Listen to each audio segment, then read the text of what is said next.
Alrighty, we are live here for our FPL Under the Radar preseason second video. I'm FPL Kante, here with my buddies FPL Wrangler and ZD, Okay, my co-hosts. are you live already? Yeah, yeah. Okay, yeah. I mean, be lagging then. Okay, go ahead. Sorry. All right. So, good morning, good evening, and good afternoon to everyone, to all our listeners, wherever you are. Uh, Again, I'm here with my co-hosts Wrangler and ZD. How are you doing, Wrangler? I'm doing good. How are you? Doing good, doing good. Excited to Full be with FPL our mode. new guests. Yeah, full FPL mode.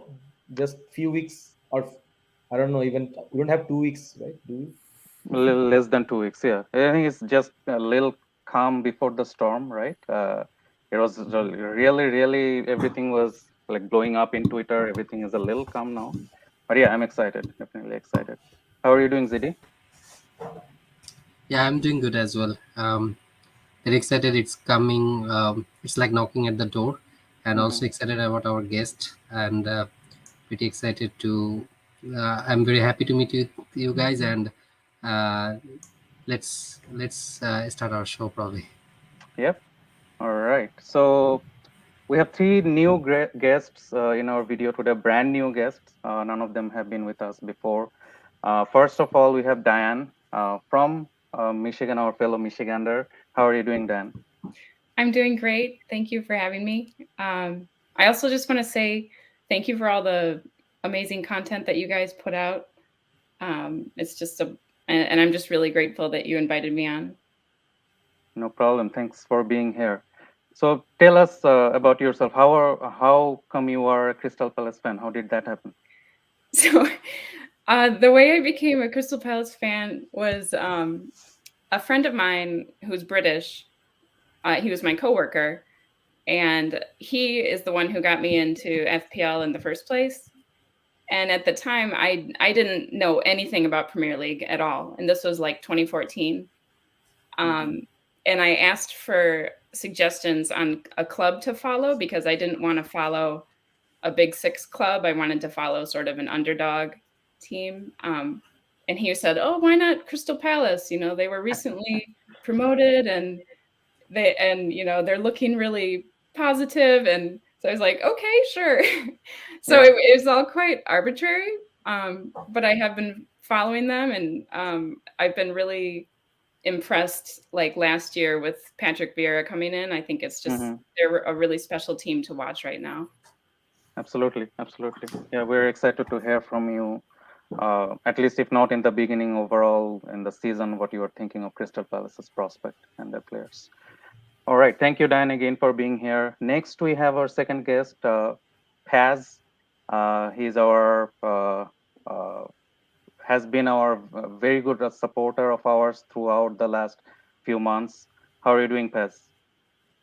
Hey guys, I'm doing well. Just happy to be here, and then just grateful for the opportunity that you guys invited, and here with Diane and Nehal. So doing well.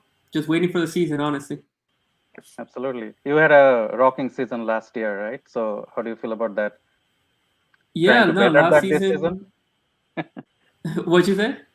Trying to better last season's result this time? I hope so. It's hard. I mean, every season's hard. So no, I'm not. My goal is not top 1K again. Just top 50K, and then I'll try to push harder after that. It's so hard. There's so many players that I'll be happy with that. But yeah, if I can just match what I did last season, it'll be great. But you guys know how difficult it is. So Yeah, absolutely. So tell us a little bit about your Pro Fantasy Talk, your own website, and also you are writing for All About FPL now. So how is all that yes. going? So with the Pro Fantasy Talk, I started it. I want to say in February. So I was doing really well last season, and I was like, just watching so much content. I was like, and I like to write, so I was like, let me put these thoughts in paper. And then I'm like, you know what, I should probably start a blog. And then my girlfriend she's like, hey, why don't you start a blog about FPL? And then just one thing led to another, and I just started writing, and I got this idea of doing like the best players each week. and then it just grew from there. So I mean, you guys have been great supporters of the blog, by the way. So thank you for that. Uh, and then for all of our FPL, they they reached out and they wanted me to do a contributor thing for starting this season, and I was like, hey, I can start doing some things in the off season to just get accustomed to it, and that's how I started as well. So now I've been doing some tips here and there for them, but in the regular season, it's gonna be like just an article of the best matchups each week with the best players from each matchup. So, like for example, the game week 1 will probably be like Liverpool against Fulham because most people are gonna have those players, and it's gonna be like key statistics of like why should you pick Robertson or Diaz, things like that. So that's gonna be each week now for them.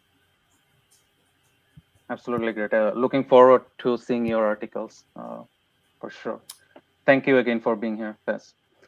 No, thank you guys. All right. So next we have our third guest, Nehal. Again, another of our big supporters over the last few months.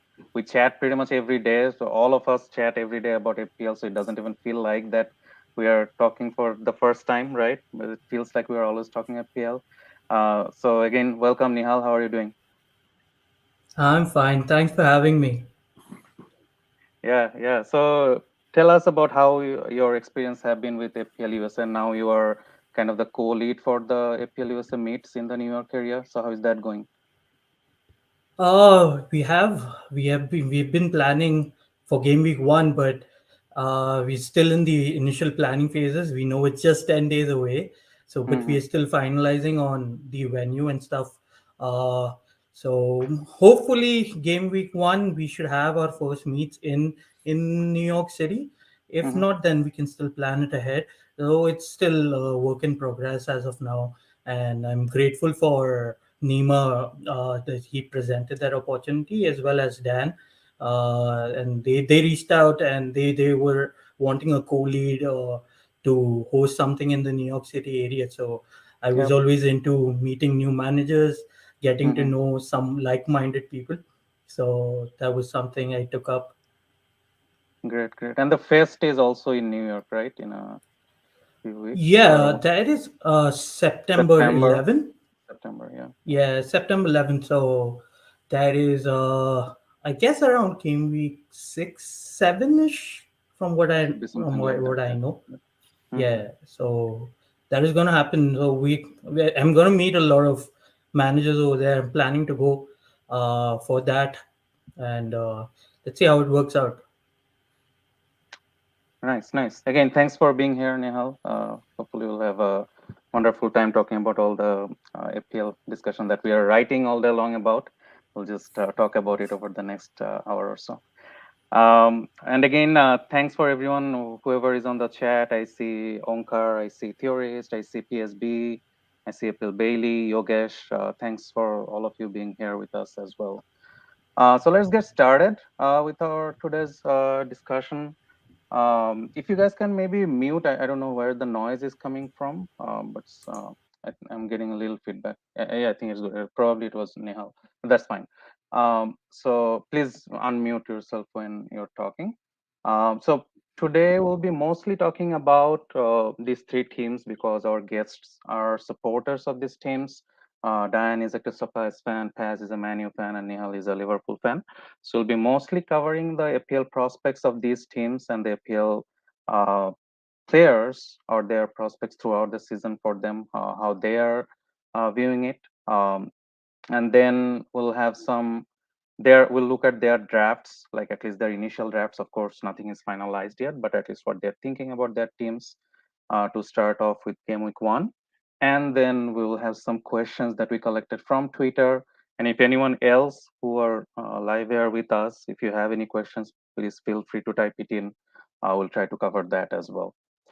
With that being said, so we'll start with Liverpool. Of course, there's the biggest kind of expectation from one of the biggest teams, of course, in the league, and all the good prospects, the players are from that team as well. So, of course, a lot of expectation there. So, of course, talking about the fixtures, Liverpool has one of the best fixtures also to start with. Not only they are one of the better teams, so that's of course makes it even more interesting for us, for the FPL managers. ManU's fixtures are kind of mixed, I would say. Crystal Palace unfortunately doesn't have the best start to the season with fixtures, but of course that also means that on wildcard one they would be uh, more attractive because their fixtures after game week 8 or so on is pretty good. So we'll talk about that as well. From a defensive perspective, also Liverpool has one of the best set of fixtures. ManU and Crystal Palace kind of so-so. But anyways, we'll talk about the players and the teams in our upcoming discussion. So let's get started with Liverpool. Of course, the first thing that comes to mind is Mohamed Salah, right? And there is a lot of discussion going in the community whether or not, at least this time around this season, whether there is a possibility that we could start without Salah because of a possible triple up with Liverpool, which costs lower. Salah's form after AFCON, a lot of factors coming in, right? So there is a debate to be had, right? So what are your thoughts, Salah, Nehal? Have you even thought about starting without Salah the season? I cannot start without Salah. I have a big FOMO, Mm-hmm. so it is nearly impossible for me to ignore the man. The man has been the highest point scorer in FPL for the past 3 seasons now. So one person I cannot not have on my draft.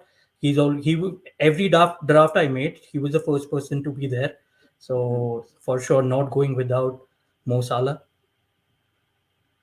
Yeah, yeah. So I mean, of course, we'll talk about the other Liverpool prospects as well. Diaz being here, Mane left. So a little bit of course, change in dynamics also, right? Nunez is in, Diaz is in, Mane is out, Jota is injured to start the season off. So, uh, do you see anything different from how it was like strategically from at least from Salah's standpoint, or you expect it to be very similar what it was with Mane and with Jota last season? It, there is going to be a change in the system for sure because Nunez is new. Diaz is relatively new to the league. Mm-hmm. Nunez cannot speak in English yet, so there is going to be that translation issue for Mm-hmm. sure. And even when I was watching all of the preseason games, I could see that the runs were there but from Nunez, the runs were there from Salah, but there was like a small gap, you could say, in communication, or they don't anticipate each other's movement as much as what Bobby did with Salah or what Mane did with Salah. So it's a work in progress. It's going to take some time for them to gel up. So the Mm-hmm. preseason is actually a good time for them to work on getting that communication going. You can see the runs made by Nunez are in good positions. They are in the perfect place where the attacking output could be there from him. So you cannot say that he will not be scoring a lot from a Mo Salah point of view. He's still going to be one of our major attacking threats. He's still going to the game still is kind of Mo Salah centric from our point of view. We always Mm-hmm. look to get him free. He's quick. He can run at defenses. If the ball is on his left foot, he's not going to look around. He's going to take Mm-hmm. that shot. So you need someone like him in that team, and he's the senior person now. So if you watch the preseason as well, the penalty that was conceded by Leipzig, he gave it over to Nunez for him to settle. So you Yep. could see that so he is the senior player in the team now, and he knows that role is for him, and Mm-hmm. he will work it out with the attack. And over the course of the coming few games, we can expect them to 100% be on the same page. So it's a work in progress right now. And in terms of the attack as well, uh, so we were playing a very false nine-ish kind of role that was suiting Jota as well as that was suiting Firmino. But Nunez is an out and out forward. So he Mm-hmm. will want to be in the box. He will want that those crosses coming over to him. So there needs to be that adjustment from the team point of view as well. So eventually, like at the end of the last season, like while we were not getting a positive result in our favor, we used to switch the formation a little bit. So we can see that that happening more this season. That is what I'm expecting. So we usually play a 4-3-3 with a false nine, with the number nine sitting right outside the box, waiting for the ball to be played in his channel, so he can take that late run into the box and get a open chance. With Nunez, you'll see him more into the box. So we might just move over to the 4-2-3-1 formation in the future. It's not something that is like currently that we are working on. We do it in the second half, in the dying minutes of the game, whenever we are facing low block defenses, whenever we want to open up defenses. So that is going to be one thing to watch out for. But I don't think so it's going to affect anything from a Salah attacking point of view, from a very FPL point of view. It's still going to be same. He's still going to be the main feature of our attack. Absolutely. Very good answer. Yeah. Let me ask our other guests also, Diane and Paz. Have you guys considered going without Salah at all, starting the season without Salah? Diane? I'm planning to start with him. I mean, I do sometimes think about how he cost 13 million, and I hope he has like a really, sort of explosive start to the season, since last spring he started to kind of fall off. But yeah, I do have him in my team. I'm planning to have him. Nice. Paz, how about you? Yeah, same. He's definitely gonna be. He's the one or two players, like when I make any draft, him and Trent they're locked in for the season, to start the season. I can't see myself starting without him. There's too much risk. He can just give you a hat trick in game week 1, and then you're playing catch up the rest of the way. From a risk standpoint, yeah, I'm sorry with him. Nice. ZD or Wrangler, you want to add anything to this? Is there any point even thinking without Salah, like at least this season, especially Mane not being there, Diaz being 5 million cheaper? Is there a point to be made going without Salah? ZD, you want to say anything about it? Yeah, certainly it can be a point, but right now I think that it is very hard to go without Salah given his fixture. Especially, we all know that he always do well in the first game. So yeah, we have other options like Kane, Haaland, or De Bruyne, but Diaz is available in 5 million cheaper. But I mean, it's very risk without. Well, to me, it seems like it's very risky without going him, because others are settling in, but he's there, right?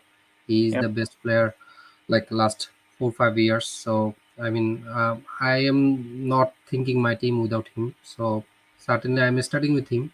So probably it can be changed going when the game weeks, Wildcard like, 1 or something. yeah, Yeah. wildcard one, or like later part, like when probably he become tired, like with his game pattern, right? But the starting of the season, I don't see him like going without him.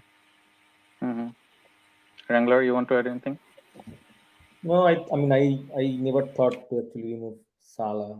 I mean, even based on the FPL review projection, I actually kind of did the math that okay, if I get Diaz as a third spot, uh, like given Robbo and like Trent, and if I take Son as like as an alternative of Salah, and then you will have basically 1 million extra, right? Uh, so essentially, like I felt that like Salah is like you have to consider the captaincy option too, right? And Yeah, captaincy is a big deal, of course. Yeah. yeah, so I mean, if he becomes a Parma captain again like last season, right? I mean, then it's a big trouble. So I really never thought of it. And again, if you see the stats, and also like he has shown that in first half he has been really phenomenal, even in last two season, right?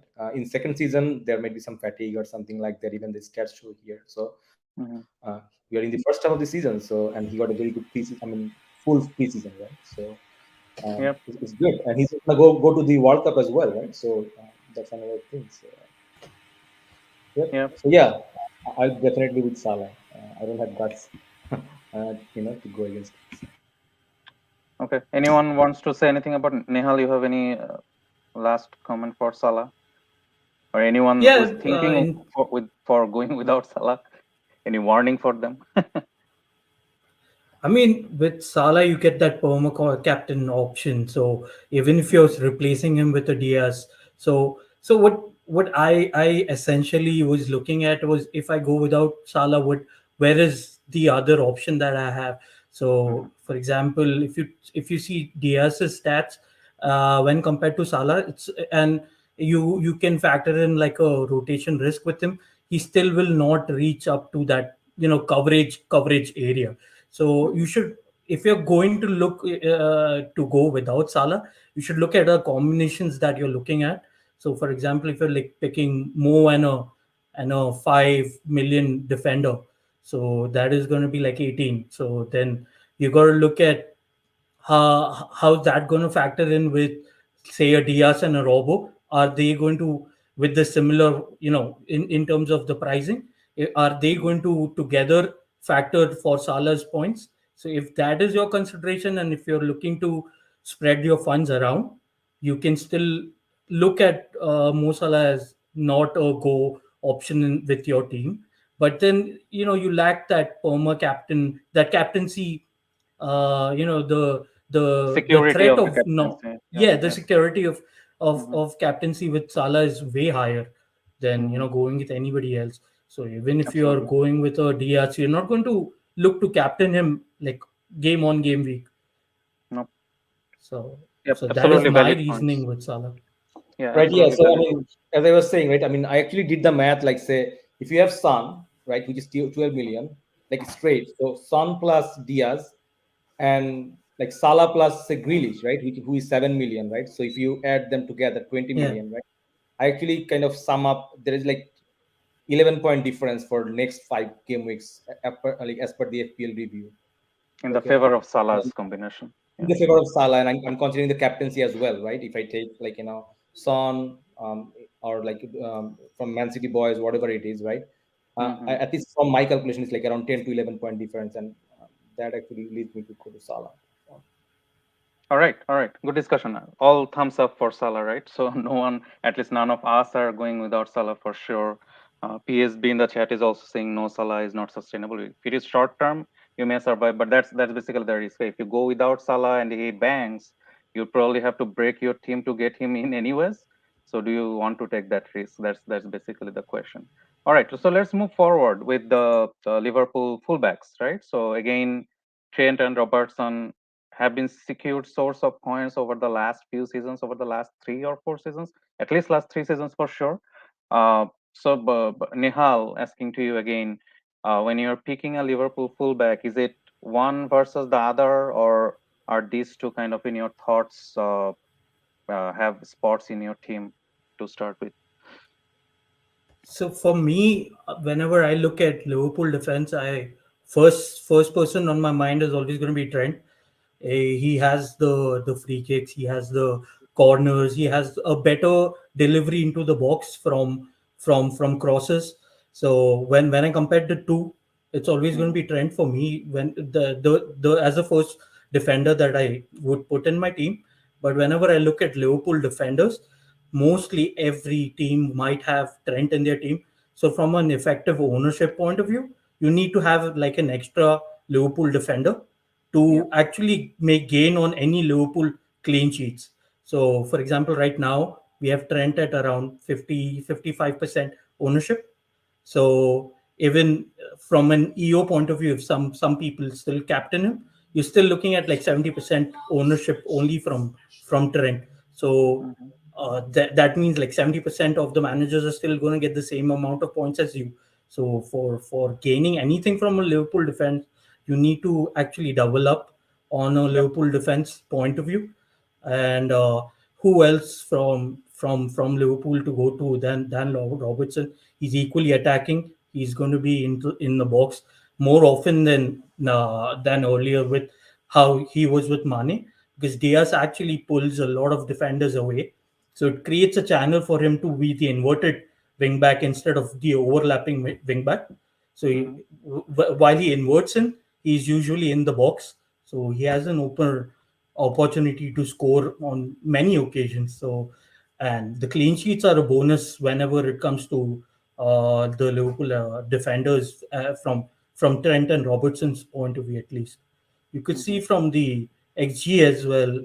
Uh, they do decently well over the season, at least capping around 3-4 goals, plus they get like around 10-11 assists. So that by itself for a 14.5 million investment is good enough. When you compare that to a midfielder, they really need to have an exceptionally good season for them to actually match Trent and Robbo's points output. Yeah, absolutely. Good, very good insight, especially on the Diaz topic, right? Mane versus Diaz, how that changes, how Robbo plays, or more inside the box. Do you think Simicas is at all a threat around the UCL time for Robbo, or don't necessarily think that would happen, For that rotation? for the initial periods, like till we go into Champions League, I don't think so there is any risk. But post that, there could be chances. I don't think so the group stage would be a risk for the Robertson Simicas. That Simicas would play the Premier League and Robertson would play the Champions League.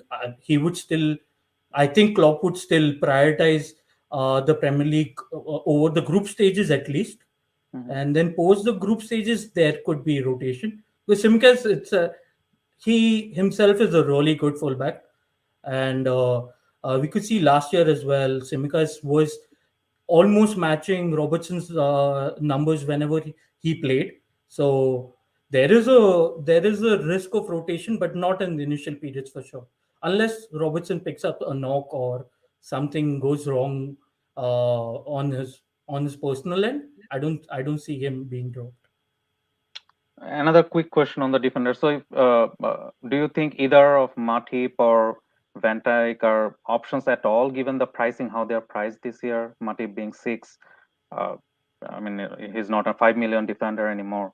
Are there options at all, or just 1 million more I for mean, Robbo is worth it? you could try to save that zero point 0.5 from Robertson and go for a Van Dijk, but the attacking output from Robertson is way more than what you will gain over that zero point 0.5 with any other player. So you should again look at combinations that you're trying to build over here. If you are enabling, if you're going from, for example, if you're having a opportunity of picking a Robertson and a Martinelli over a Van Dijk and a Rashford, so I would always go for a Robertson and a Martinelli pick when compared, because with that zero point 0.5 you're not actually making much of a difference in terms of attacking output from either player. Rather, you're getting more out of Robertson and you're getting more out of Martinelli. So I I personally would not be looking to save that zero point 0.5 and go from a Robertson to a Van Dijk. But a thing to note, I was noticing this, and I'm not 100% certain that this is going to happen. But something that I noted from the preseason games was the first pair or center backs that we are playing in the preseason are actually Konate and Van Dijk. So I am actually expecting Konate to start over Matip this season. He was doing that over the bigger games. He was playing in the Champions League games over Matip anyway. So it looks like a Yeah. natural progression.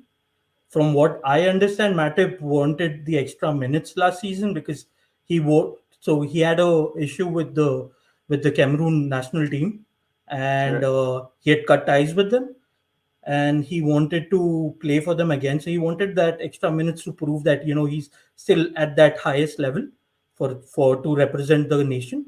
But I think Eto burned those bridges, and I don't think so that's happening for Matip. So there is that opportunity for Klopp to bed in a young centre back into with Van Dijk, give him regular game time, and maybe the rotation might be the other way around. So Matip might be playing the Champions League games, and Yep. Konate starts the Premier League.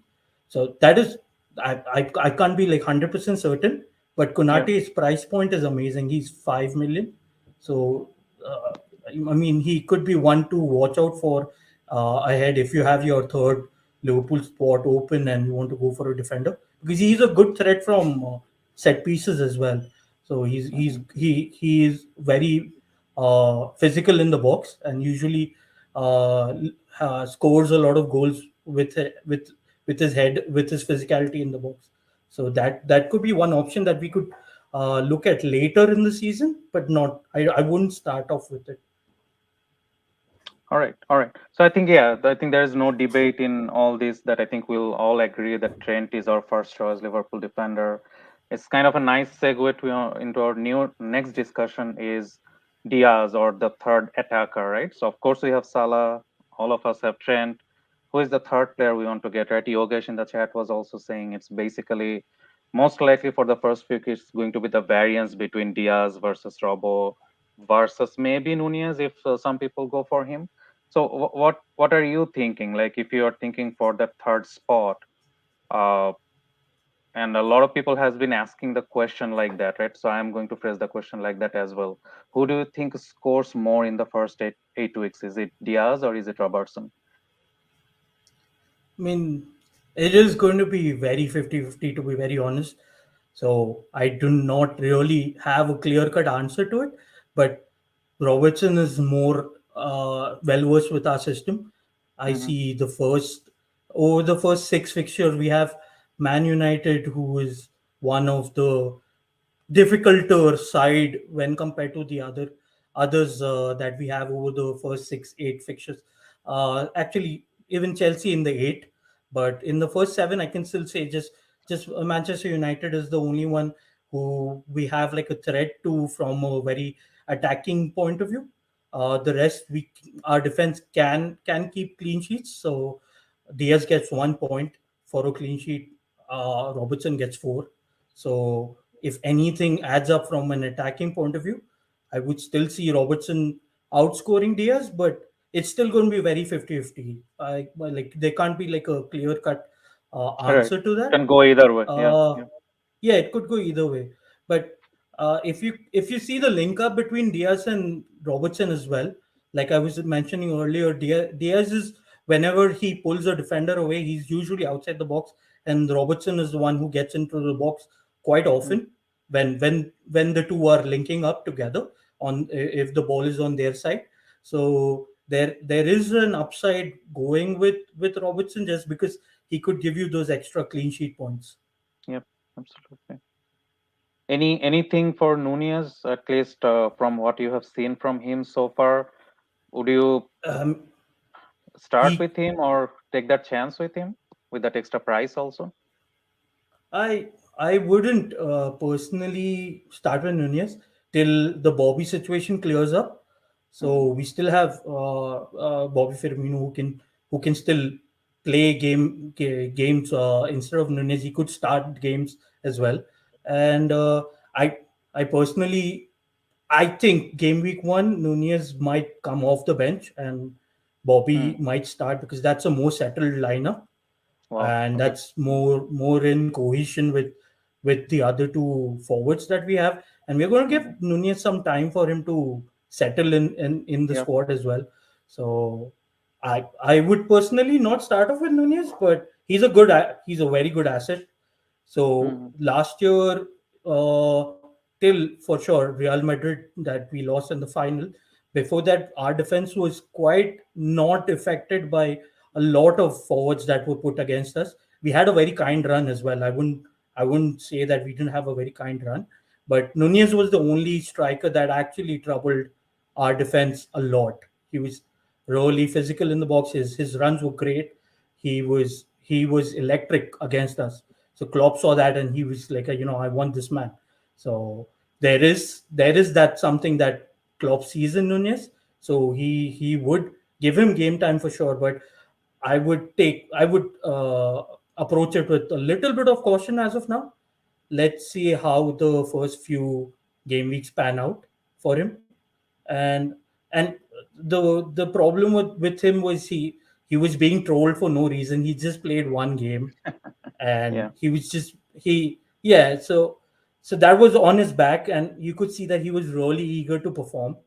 Hmm. And after he got that first goal, he you could see a different player. So you could see him opening up with our team, and it is going to take some time. It's a work in progress. We might uh, change our formations as well. We might change the systems around him as well, because our current system does not really cater to his strengths.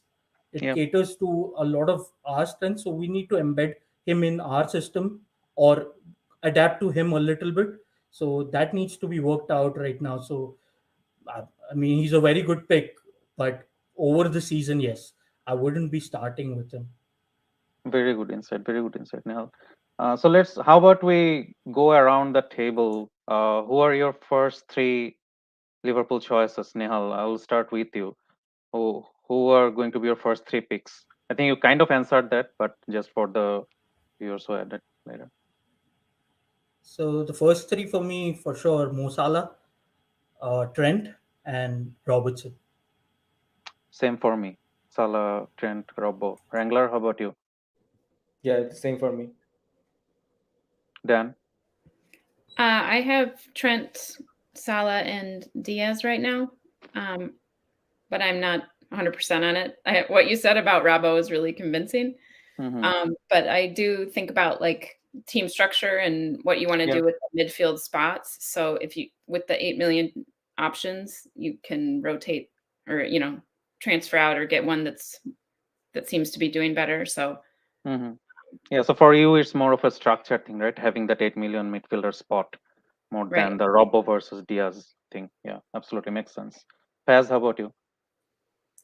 I'm staying with Diane. I have Diaz right now just because of team structure. It's hard to find another 8 million that I like as much as I like Diaz. Mm-hmm. But I can find, for example, Cancelo, who I like similar to Ravo. So it's just the Mm-hmm. team structure allows me to play a little better with that. However, I do like the double up a lot because it gives you that's a differential in and of itself. So you have Absolutely.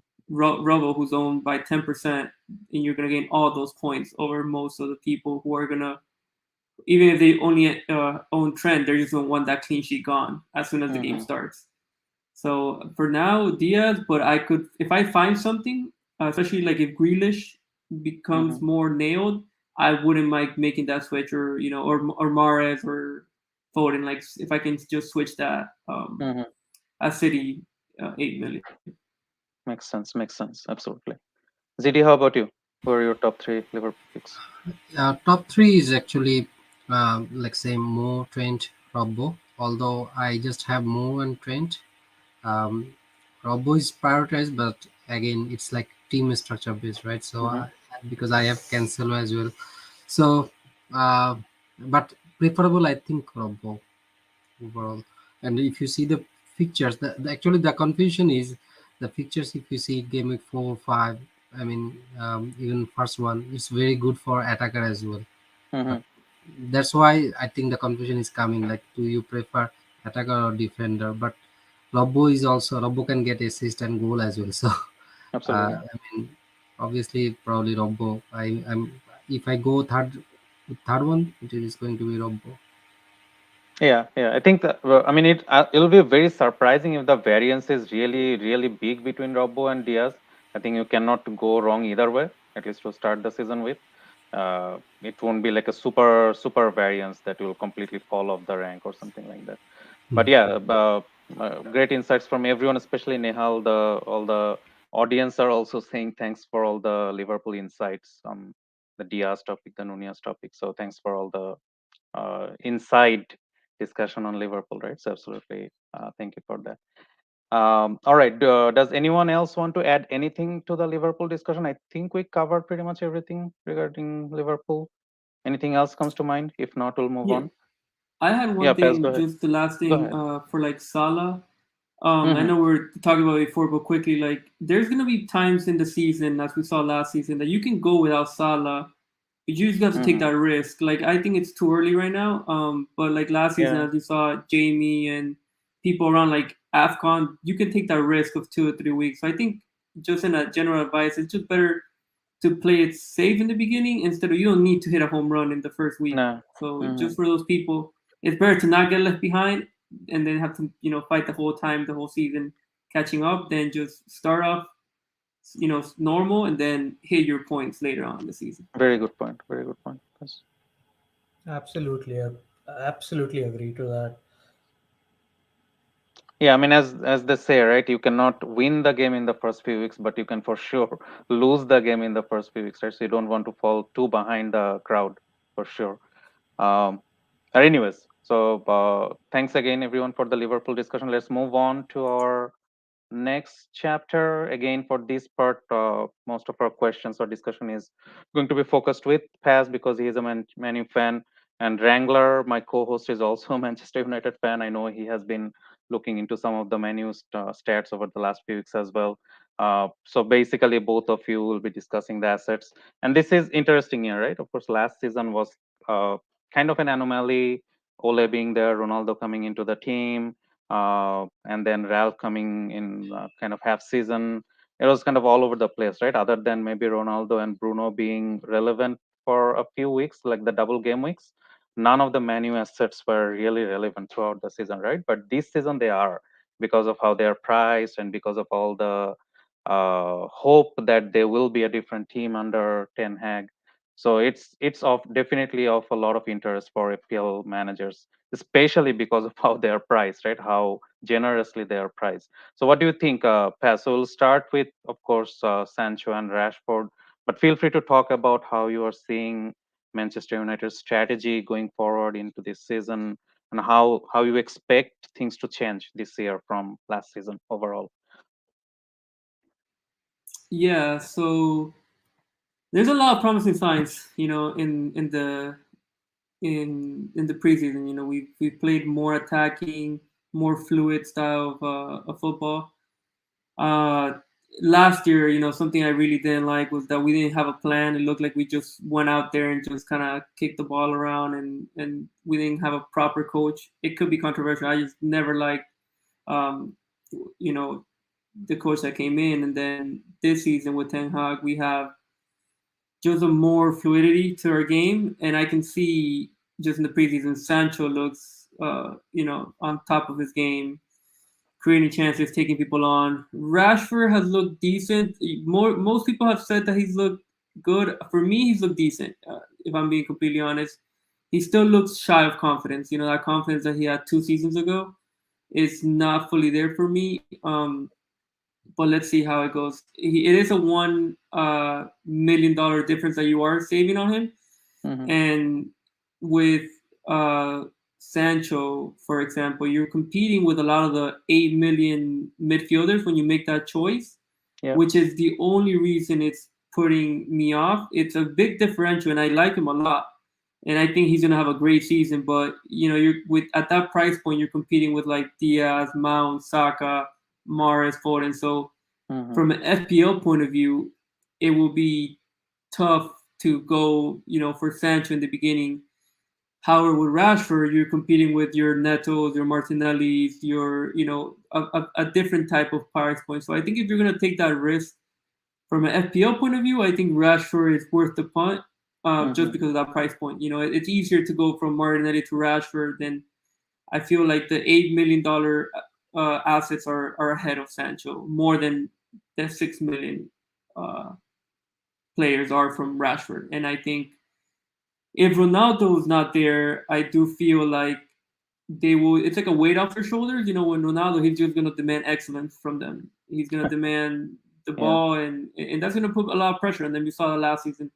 They're just gonna play a little different. So without him there, I do think Rashford becomes a very, very big option, and he can either play on the left, or if Ronaldo's not there and we haven't signed any other striker, he can play up top as well. If Martial needs a rest and you need to fit, for example, Eriksen in, one of Eriksen and Bruno, if they play together, someone's going to have to drift a little to the left so that can push Rashford up top.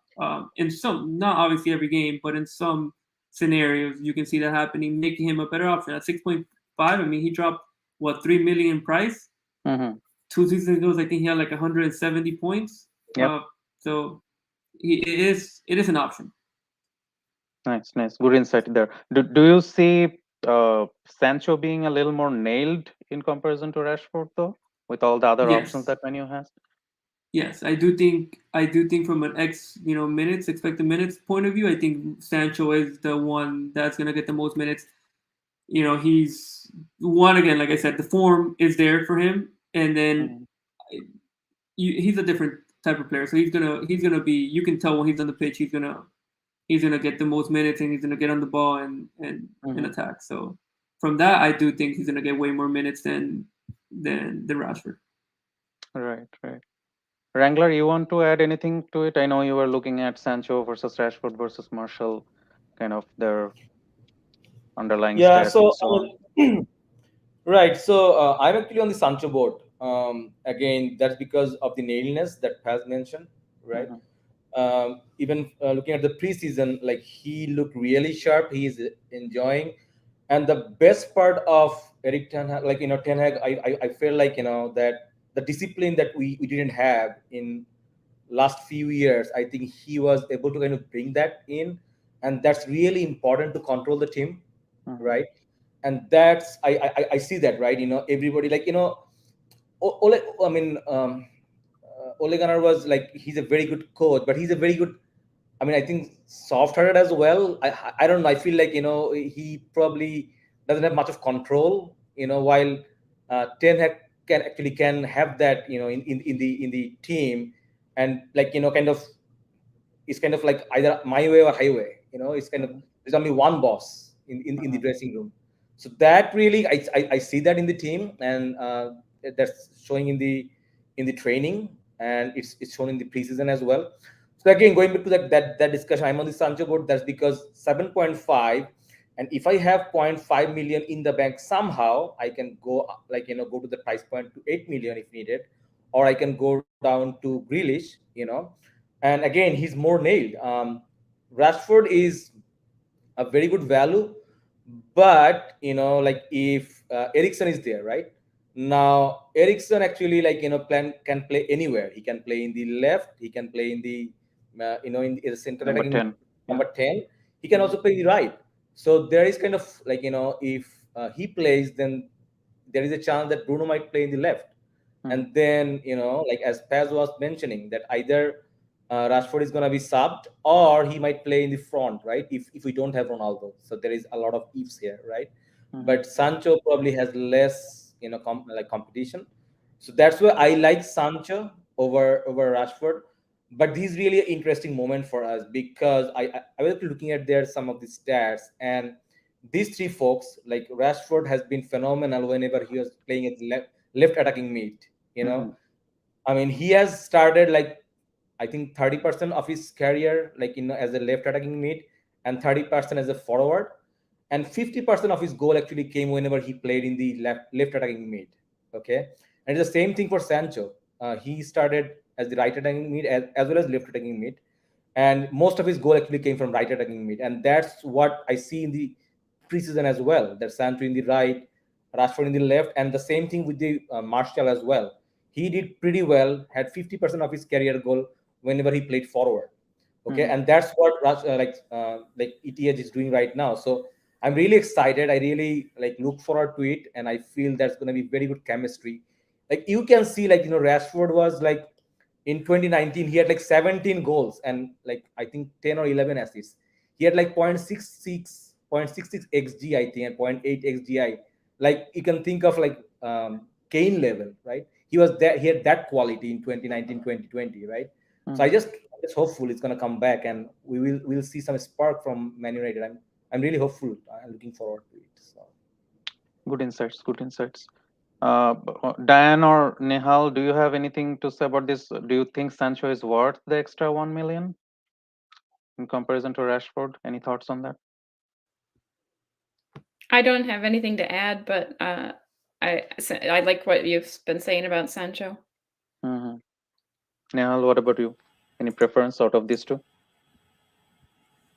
Out of the two, I would prefer Sancho personally because he's looked really electric in Mm-hmm. in the preseason.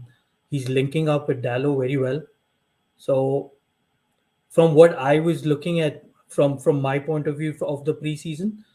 When you look at the two sides in isolation, the right hand side where Sancho is working off of is the side which is more attacking.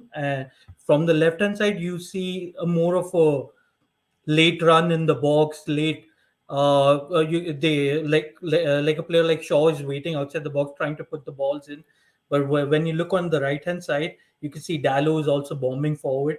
You'll see Sancho moving ahead with him, and they're ever present in the box. So that link up by itself is more attacking when compared to the left hand side where Rashford is playing off. So from my point of view, I would look at Sancho as an option. Even though he's 1 million more expensive, he enables, as Wrangler was saying, he enables that spot of Price bracket. just Yeah. keeping the 0.5 in the bank and moving up to 8 million forward, or downgrading to someone like a Grealish, or if Bruno Gomes, for example, goes off Yeah.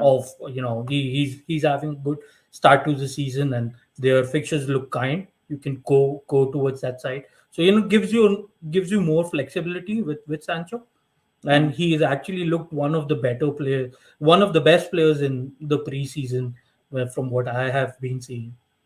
Absolutely. Absolutely. Yeah, great points, Nehal, there. So let's move on to our next one, and we'll kind of come back to this again when we go to our next discussion. I don't think we have to really spend a lot of time on this particular topic, Bruno and Salah. Bruno is priced at 10 million, which is kind of exciting. Ronaldo is also down priced from last season. I know ZD and I had Ronaldo in game week 34, 35 time frame last season, right? When almost no one had him and he was firing on all cylinders. So that was a good time to have him, of course. I'll miss him if he leaves. But what do you think, Paz? Like, what's the impact of Ronaldo not being there? Do you think that makes Bruno a better asset this season, or uh, he's kind of playing a withdrawn role in the preseason? Do you think is not really that big of a FPL asset at 10 million?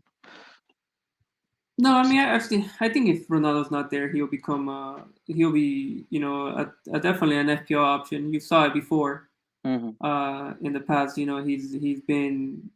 He scored 200 points, and he had the penalties, which adds a lot of value at 10 million with penalties. I know we do not get as much as we get before, so I believe in 2019, I think, or the first season he was there, 2020. We got like 14 penalties, and then the season after was 11 in 2020, 2022, I think, or 2020, 2021. So that's gonna go down, but still being on penalties will add to his value, and he will probably drive a little forward more often, making those late runs into the box. I think with Ronaldo there, he just occupies that space, and the thing with Ronaldo also that he drops a little deeper. So sometimes the thing is that people say they don't know how to play together, is that sometimes they just don't drop on each other's like space. So that affects the way Bruno plays, and Bruno kind of caters to Ronaldo, both in Portugal and in ManU. So if he's not there, Bruno definitely becomes an option. Again, waiting to see later down the line, not in the beginning, just to see how it plays out with the new system in Ten Hag. If Ronaldo's there, he also becomes an option. Like you said, those game week 33, 34, 35, when people had him, he can still score, he can still get you points, but in stretches, right? You need to know exactly, you need to take that risk. Definitely in a free hit, if there's like a double game week, like in game week 33 last year or last season, he was a great option. He's not going to be a long-term option if he stays the whole season, but if you pick the right times and there's good fixtures, he can still get it done. He can be a captaincy option if they play one of the promoted teams. Yeah. So in that way, I think if he stays, it damages the other assets, but he's a big asset himself. However, if he leaves, Bruno, Martial, Rashford become an option. I think Sancho be an option regardless if he stays or leaves. I think, as Wrangler said, he's nailed. He's shown good link up. He's even shown good link up Ronaldo last season. So I'm not worried about Sancho. I'm more worried about the other assets that will be damaged if if Ronaldo stays. Makes sense. Makes sense. Do you think Bruno will be back on penalties if Ronaldo leaves? 100%.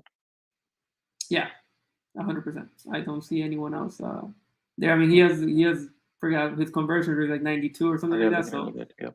it's high. He'll be on penalties. Yeah, I think he had like ManU had like 10 penalties the season before, right? And that kind of added to. I think Bruno was the highest scoring FPL point scoring player that season as well, right? So that added to his pedigree, of course. He is a good Yeah, we player, had but having the penalties is a big thing for a midfielder. yeah, we had like I think he had 10 or 11, then he had 14 the season before that. So Yeah. it's a lot. Yep. Yep. Anything that you want to add, Wrangler, to this discussion? You want to move on? No, I think it's just like, we have to just, I mean, unfortunately, you have to wait and see. I mean, Bruno had like 20 points in the game week 1 last season, right? Uh, Yeah. while Salah had 24, right? But yeah, it's just, Bruno, I think even Ronaldo stays or not, he's going to again, flourish this season under like Ten Hag.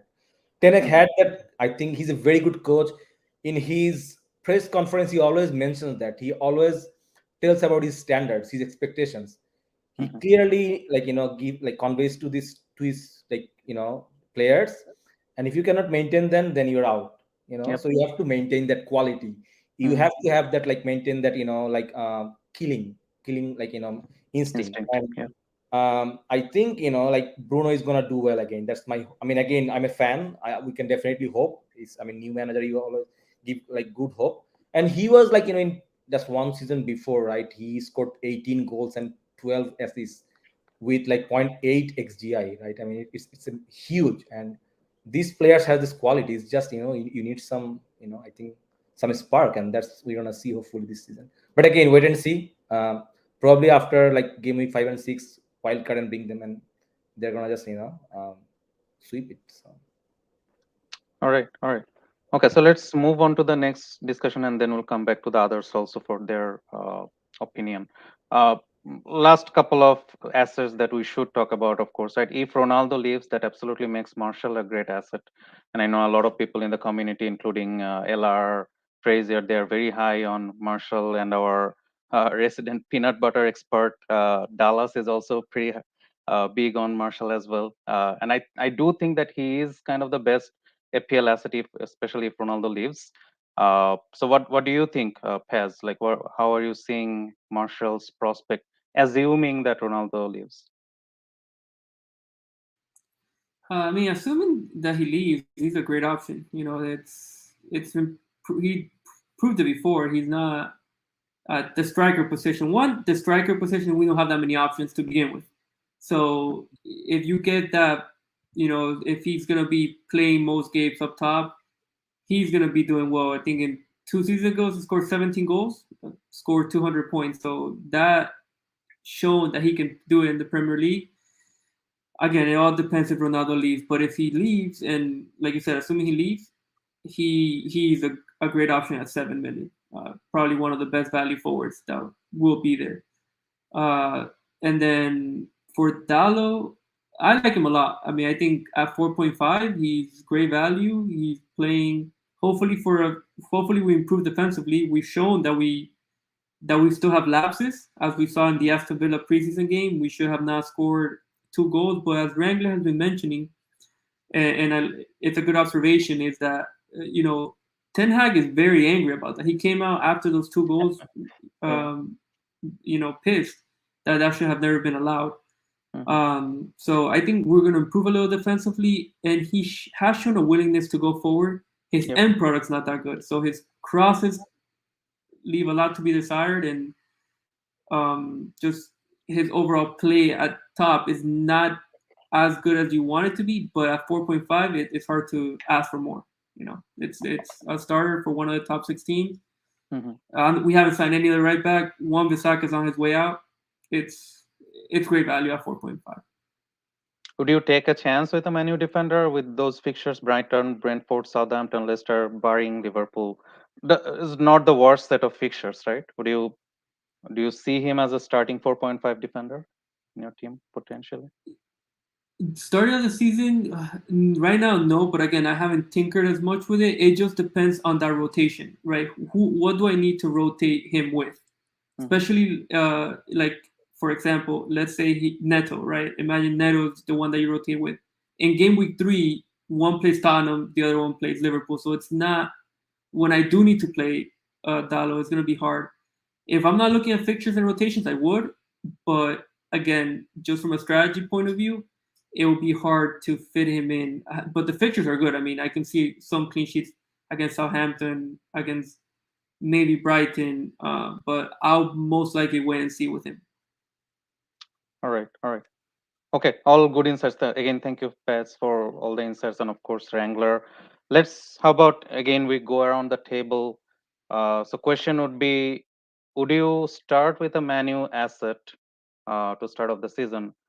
If you do, who would that one ManU asset would be? Wrangler, I know what your answer is going to be, but we'll ask you again. Sancho. It is. I mean, Okay. I'm contemplating Sancho and others. Wait and see. Dollar is a good value, but again, we'll probably consider as Paz mentioned, right? So, Mm-hmm. and the rotation is not really good with others compared to others. So, yeah, Sancho and then others. Wait and see. Diane, how about you? I currently have Dalot in my draft, but Mm-hmm. I'm not 100% on it. It was just I'm trying to think through these 4.5 options, Yeah, and I was kind of willing to risk it a bit with him. makes sense. Yeah. Paz, how about you? I think if I had to start with someone, it would probably be, I want to say Dalot just because of the 4.5, but uh, Sancho, the way the preseason has shown, like if I want to say that point 0.5, Mm-hmm. for example, if I switch him to Sancho instead of Diaz and then Robertson, and I can find that way, I think overall he is the best option right now to start off. But I think to fit in my team right now, I think Dalot would be the one that I start off with if I do have to start with someone. Good answer. Nehal, how about you?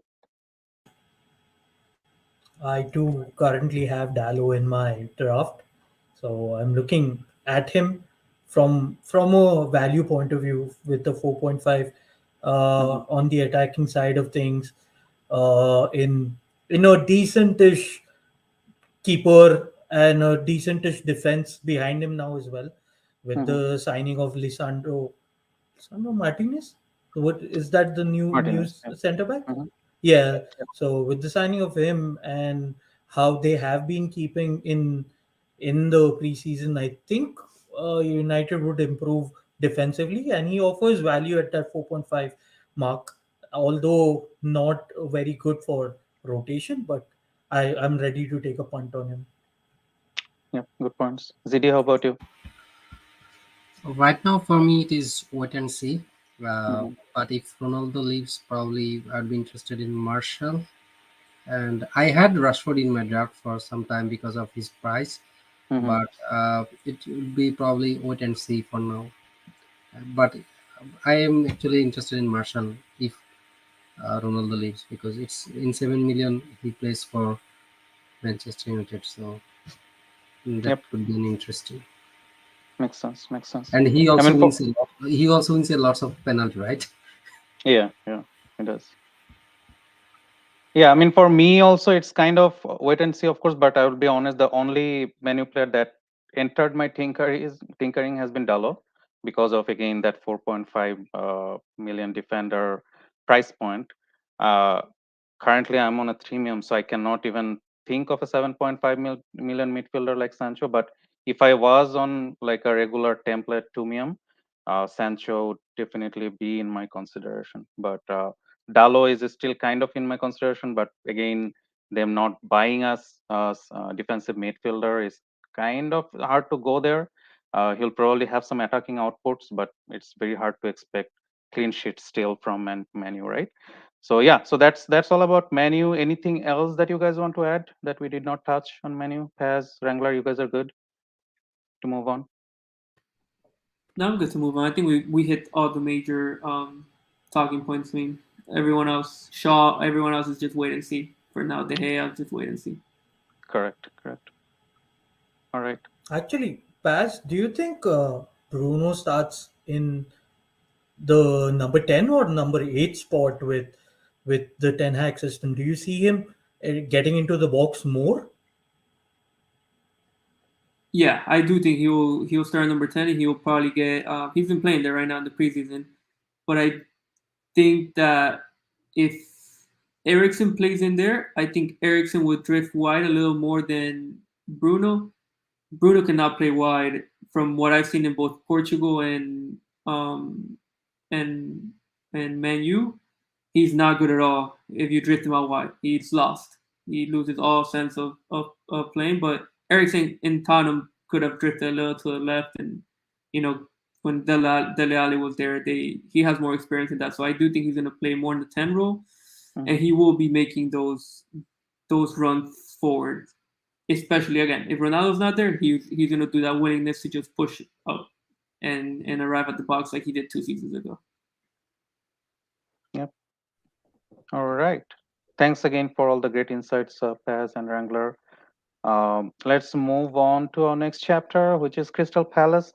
And as I was saying in the beginning, also the fixtures are not like super duper great to start with. A lot of like Arsenal's, Liverpool's, and Man City's in there, right? Especially in the first 4 game weeks. Uh, hard set of fixtures. But they were a good team last year, right? Throughout the season, they were, even for FPL, they were relevant for a lot of reasons. Gallagher was a very nicely priced midfielder for a long part of the season. Zaha is always of interest, right? Oilse was kind of interest in the last part of the season. The defenders were also like Gehi and Anderson. They were also kind of interest. They were actually the fourth best defense last season from a XG considered standpoint, right after Man City, Liverpool, and Chelsea. So they were a good team, right? So even though they don't have the best of the fixtures, uh, again, like even on the fixture difficulty ratings, right? The Arsenal fixture in game week 1 against Crystal Palace shows as a green fixture for Arsenal, but I don't think that's necessarily true, right? Going away to Palace is not necessarily an easy fixture. So we'll talk about the assets, of course, with you, Diane. So let's start with Zaha, of course, the first guy that comes to mind whenever we talk about Crystal Palace's FPL prospect. So what do you think? How do you see Zaha's prospect throughout the season, at least?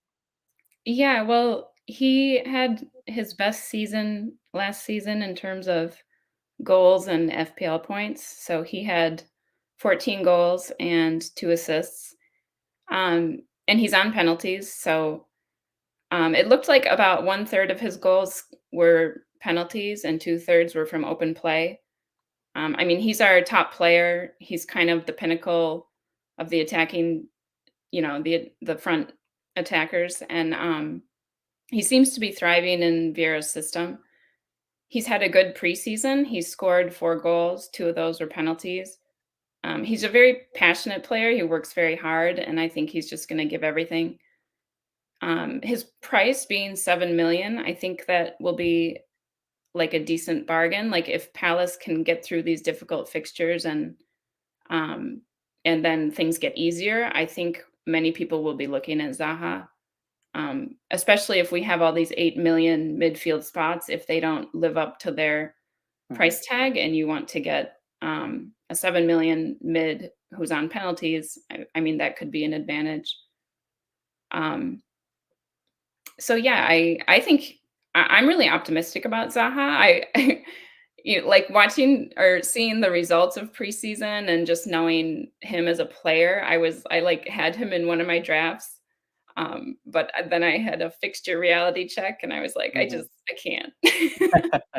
Yeah, it's hard to go there, at least to start with. Yeah. So, but do you think, like, I mean, last couple of seasons we have been hearing about Zaha trying to leave Palace, going to another team. Where is that situation now? Is he kind of Yeah. settled at Palace now? This is the last year of his 5-year contract coming up. And there's rumors right now that he's being linked with Roma, but most of the Palace fans don't believe that that's actually going to come to fruition. So he's expected to probably see out his contract, and this might be his last year with Palace. So yeah, it's a little bit wait and see in this transfer window, but I would Yeah. expect that he stays. Okay. All right. Yeah. Good insights on Zaha. Let's talk about the next part. The two cheaper midfielders, right? Oilse and Eze. So how are you seeing them? Their Sure, prospect this yeah. I really want to start off with Eze because I think he's gonna like don't even look at the stats that are posted right there. year? Yeah. Because those are not representative of what he can do. So Mm-hmm. he's only 5.5, and he, he was injured in May of 2021. He had an Achilles injury, but he's prior to that, like when he was with QPR, he had 14 goals that season in 2019-2020. The following season under Roy Hodgson, he had 4 goals and 8 assists. And, that's with Roy Hodgson, we were playing a much different style. It was much more defensive and it wasn't very attacking football, but he still had some attacking returns. Mm-hmm. And then last season, he was coming back from injury and he was kind of slow to be reintegrated into the team.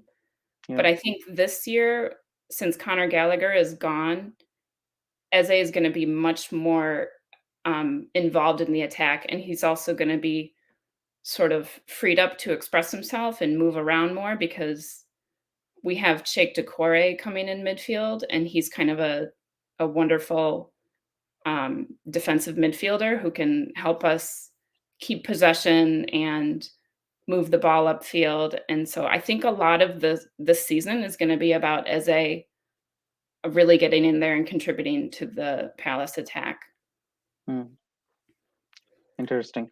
I know you wanted to talk about the preseason a little bit as well. You want to touch on that, how the preseason has been going on for Palace so far? Yeah, it's kind of like good news and bad news. So the bad news is that half of the team went abroad to Singapore and Australia, and the other half stayed in England. So they didn't really have the opportunity as first team players to play together and kind of prepare cohesively for the season. They are like on Saturday they are going to play together finally. So I'm really like excited to see what happens on Saturday and the Mhm. formation that they use and who's starting, because I think that'll be a good predictor of what's to come. But yeah, it was unfortunate that they were split up during preseason. But that said, like, the goals were coming for Palace. Like Zaha scored, Eze scored, Mateta, Benteke. So they're looking good. Of course, they lost to Liverpool and Manchester United abroad, but that was a lot of the younger players that were playing those games. Mhm. And the benefit of that was that Patrick Vieira was able to see those younger players, and it was a chance for them to sort of show what they can do. Like Malcolm Ebioe, I don't know, do you guys know about him? Not really, no. Yeah, so he's a new midfielder that we have. He plays on the right, and he's only 4.5 in FPL. Wow. So he was brought in this transfer window, and he played versus Manchester United and versus Leeds. And apparently Patrick Vieira thought he was looking so good that he's actually not going to loan him out this season. He's going to keep him, and he might be involved in the first team. So I think he's also one to sort of watch out for and see if he contributes to goals and assists. Interesting. Yeah, I mean, I personally really think like if Oilse can stay fit, he can be the breakout star this season. I really Yeah, liked him yeah. last year. I Yeah. want to talk about Oilse too. So he's also Yeah. 5.5. Like everyone Mhm. in Palace is a real bargain. So Yeah. he is incredibly skilled. He's a young player. He's super talented. He's wonderful to watch, dribbling and passing. He plays on the right and is constantly putting in crosses, but he can also, drive towards goal and take shots on goal. Mhm. He has struggled a little bit with injuries, and so that's why sometimes you'll see like Jordan Ayew starting instead of Oilse, or there might be some rotation there, but I do think he's the preferred one. Like when Mhm. he's fit, he's going to Nice. play. Last season he had 2 goals and 6 assists, but like I feel like it's like only the beginning. Like he's such a wonderful player. He's so Yes. talented. I just love watching him. I like watching both of these players, Eze and Oilse. They're like my favorites. Nice, nice. There are actually a couple of questions. So Dan is asking, Black Wolf is asking, Wolves have been linked with Benteke. How should I be feeling about that, Dan? Yeah. Do you hear anything about that? Like, and overall, maybe what's the striker situation in Palace in connected to that also? Yeah, I've heard that like there's rumors that Benteke might be going to Wolves, and I kind of laughed about that. And I messaged Black Wolf about that, so this is kind of a joke. And he said he was crying inside. So, but I mean Benteke, he's like a solid. He's got height, so he could be effective on set pieces, and he gets the goals. It's just I don't feel like that's an exciting transfer for Wolves to get Benteke. And I think Palace in their system, like they're looking more at working with Mateta up front. And then Edouard, it's kind of tricky because it seems like Edouard actually does better when he's on the left rather than center forward.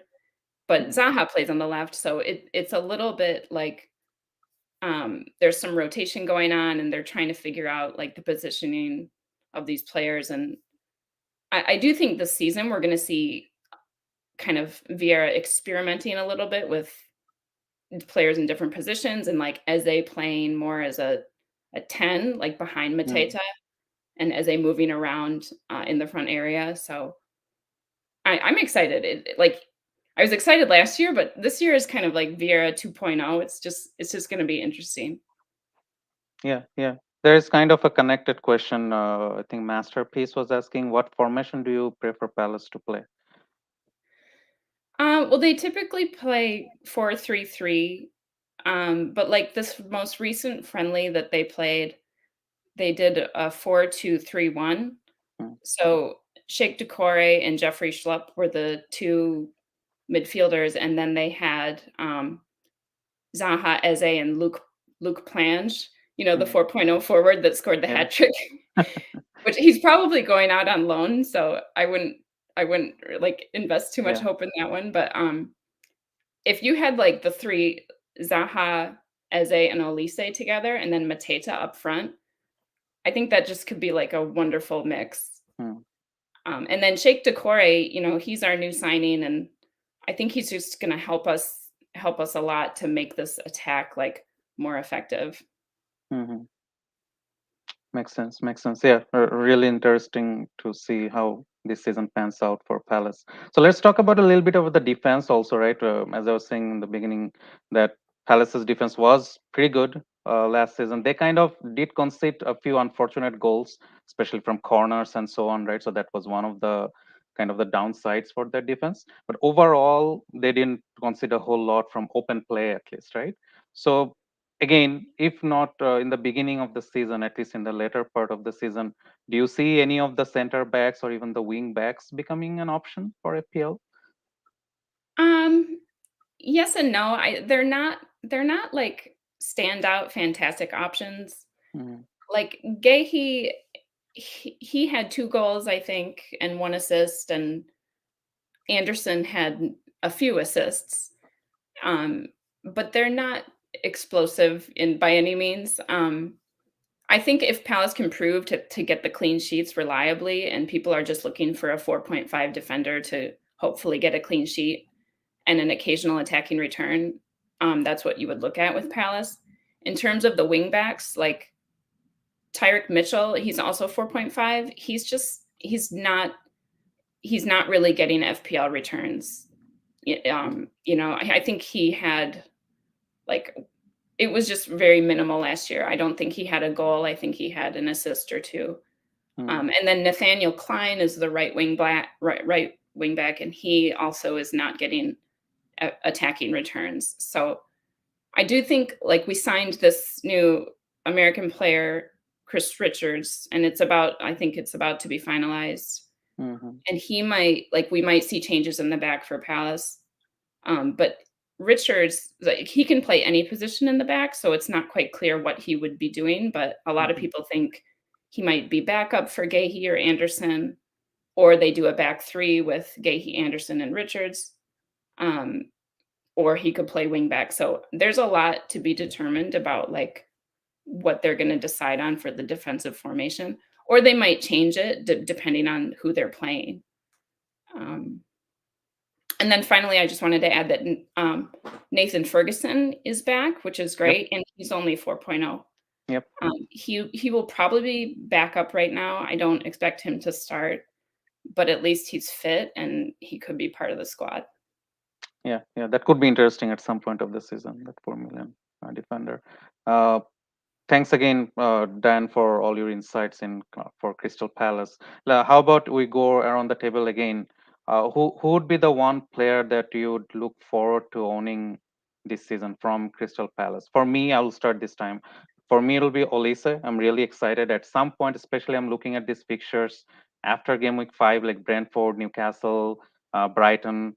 That's kind of not probably the best run, but does look like a decent run to jump off of like a Neto or a Martinelli or a Bailey. Kind of a nice transition there, right? So I'll be at some point of the season, I'm pretty sure I will own Oilse. So I'm really looking forward to that. Wrangler, how about you? Yeah, I will also look forward to Oilse and Eze as well. Especially like there is a fixture swing around like game week 5, 6, something like that, right? Mm-hmm. And they will be a very good enabler as well with good attacking potential. We saw Oilse last season as well, right? And this season, looking forward to see him more with Eze. Mm-hmm. Zaha, I never had good relationship with him, although he has been like kind of talisman for Palace. But every time I took him in my team, he was really not that great, at least for me. But again, he was the person, right? He always has on an average 15 returns per season, right? With 0.5 xgi, so it's like every other game you have return, right?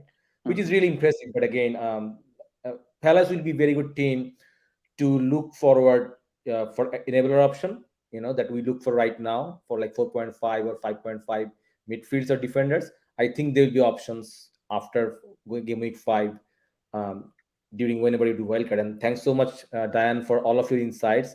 We'll take this with us, which will be really helpful at that time, whenever we build our team. So thanks so much. Sure, thank you. How about you, Dan? Who are you looking forward to? I'm most excited. Like I love Michael Olise, but he has not had preseason because he's coming back from injury. I think he's returning to training this week, so he's not on my mind right now. Like I'm really thinking about Eze as a 5.5 midfielder. Like I keep it in my mind when I look at my draft, like that cheap midfield spot, like the Neto spot, that could move over to Eze. I think he's just. I think he's going to surprise everyone this year. Like that's my hope. Very good insight. Yeah, I don't think anyone has been talking about Eze at all, so that's a very good insight. Dan, thank you. How You about you, heard it Pez? here first. Yeah, we heard it here first. Yeah. How about you, Pez? Yeah, I'm similar. I think probably Olise. Probably for the first wild card. I think like looking at the fixture ticker with Crystal Palace, they I think around like game week 8 to like 16, so that that mini season from the first wild card to the World Cup, I think they're like 4th in the fixture ticker. So at that point, I would be looking at least one asset. I think Olise with that 5.5 would be good. Obviously, I mean Zaha, I have had good moments with him and bad moments with him, like everyone. So he's very explosive, and I think I could potentially. I like that he's on penalties, but I'm not sure if it's worth the 1.5 extra because they're not as attacking. And then the defenders, I mean, I would have to wait and see what's going. They just don't offer a lot of attacking threat, right? It's like Diane said, it's just clean sheet. But if I lose that, like they did lose some last season to an unlucky goal or chance, because their expected goal conceded is really well. It's really good, but if they don't offer a lot of attacking threat, I don't think I see myself going for them. But Olise and the cheaper options, I would consider in the first wild card. Makes sense. Makes sense. Yeah, I mean, it's kind of a blessing in a disguise, right? That Palace doesn't have the best fixtures to begin with, so we have time to kind of see how they settle down, who the players who are doing good, and then jump onto them when the time comes, right? So it's a nice thing. How about you, Nehal? I'm going to bank Diane's judgment on Is it? Eze, and I'm looking forward to him. But I actually have a question for you, Diane. Who do you think starts in goal? Is it Johnston Uh, well, or yeah, Gaita? yeah. Right now, Johnstone is injured. He won't be Mm, back until the end of August. I think Mhm. Guaita is the first choice, but I'm really curious. I mean, obviously Johnstone is a good signing, so I'm really curious how he's going to be integrated and then possibly take over. I mean, there's just going to be competition for that. yeah. So yeah, Yeah, because I'm whenever. Yeah, right now go ahead. Guaita is definitely starting in goal for August. Mhm. Mm, Jack Butland is also Yeah, he broke because his finger, so oh, yeah, because like very often you will find that the goalkeeper at Crystal Palace is featuring in the bonus point system because the defenders don't do a lot. yeah. So that could be an interesting option if the fixtures are turning well and they can start keeping clean sheets. Hmm. Another thing I just wanted to ask you, Diane, was what do you think about Raksaki? That's how you call him, oh the yeah, winger. Jeziran Raksaki. Yeah, he's a great player. So he's a young player and he actually stayed in the first team in Palace last season and he played versus Chelsea, but then he did not really get minutes and did not play until the end versus Manchester United. So it's a little bit unfortunate for him because he couldn't really develop and get the play time. So I think he's going out on loan this season Mhm. um, to get more experience, and so he'll probably be back. And when he does come back in 2023, 2022, 23, like or 23, 24, he's expected to be a big part of Palace. But I from what I've heard, I think he's heading out on loan this year. Good Yeah, questions, Nehal. thank you. ZD, how about you? Yeah, after hearing out Dan, probably easy. I mean, I'm going to watch him. But I do have question about Mateta. Like, how do you think that will he be first choice? I mean, at 5.5, he seems like he could be an option as a forward. I think he'll be first choice, but I also think Vera is going to rotate Hmm. randomly and annoy FPL managers. Yeah, Pierre Rule. Yeah. yeah, Yeah, that forward spot. I think it was like I think Wrangler had bad experience over there last year, right? Not with Mateta. I think I with did, yeah. I took Edward, and then right after that, he kind of went somewhere. Uh, all of a sudden, Mateta became the first option. So yeah, that was a heartbreaker. yeah. Really looking forward to see Eze and Olise. I also did not had good relationship with Zaha, but he's Hmm. always in the menu, right? Yeah, yeah, yeah. All right. So Thanks all for good this. discussion. Anything else that you want to add, Dan, that you think we did not touch? Or good to move forward? no, I'm good to move forward. Oh, I guess there I is one. have, I think everyone knows this point, but Palace have a much stronger record at home. Yep. Um, so that's always something to keep in mind when you look at fixtures. No matter who they're playing, like Hmm. they're just amazing at home. Very formidable at home. Yes, Yeah. yes, absolutely. one last thing I did have, Diane.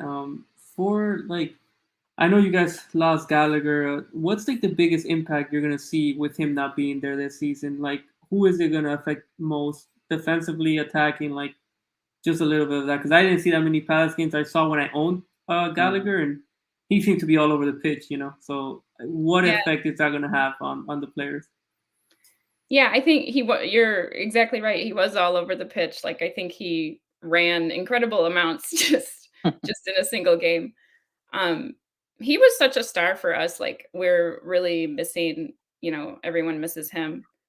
Um, but I think in the meantime, it's very positive that we got Cheick Decore, because I think he's going to add like what we need in the midfield in terms of winning possession and keeping possession and progressing the ball forward. So, Gallagher, he was all about like running and disrupting and winning back possession. And then, he kind of had total freedom to go up and attack. And that dynamic is going to be different. I don't think Decore is going to be really attacking directly. I think Decore is going to allow us to improve Zaha, Eze, and Oilse and Mateta, and just make that attacking unit more effective. So and then Eze, I think he's not going to be he's going to be moving forward in positioning. So I think he's just going to be more involved offensively and less involved defensively. Makes sense. All right. Again, thank you, Dan, for all the insight on Palace. I'm pretty sure it will come handy for us at some point of the season. So let's move on to our next part. We are already into an hour and a half into our video. So let's move on. We'll talk about our drafts. Again, our three guests, they have been kind enough to share their drafts with us. By no means this is their final draft. Of course, there is a lot of information to come in over the next 10 days or so. So Nehal, first of you want to run us through your draft and what your thought process is behind this? Yeah, it is a very initial draft. Still needs a lot of work, but I'll start off with the places that I feel are nailed, and I might not be changing for now. That would be Trent, Salah, Neto, Robertson, and Cancelo, and Kane. So these are the ones which would be fixed picks in my draft. The 4.5 defender and the 5 million keeper, that's Ramsdale for me right now, and 4.5 I have Dalot. So I am in a conundrum to get a swap in as a 4.5 keeper or a 5.0 defender, or stick with this kind of a structure. So that is something that might be changing. Neto, he's a blessing at 5.5. I think people are overthinking on him. They're trying to find things which could which could go against Neto, but at the moment I don't think so. There is something that would keep you from not picking him. Salah picks himself. He's going to be my captain as usual every year. I start off with Salah and I start off well, so I want to keep that as a good omen and keep going that forward. Uh, Mahrez is the one which I am a little iffy on right now. So I am in two minds on that 8 million midfielder as of now. So that is for structure purposes right now. It could be between either Madison, Mahrez, or Foden for me. I could also look at Sancho, but it's going to be around that 8 million mark because it gives you a lot of flexibility in moving around. And I, for a, on a, in a personal opinion, I feel that the 8 million spot will have a lot of variance this season. So nailing that pick is going to be a really difficult task as of now.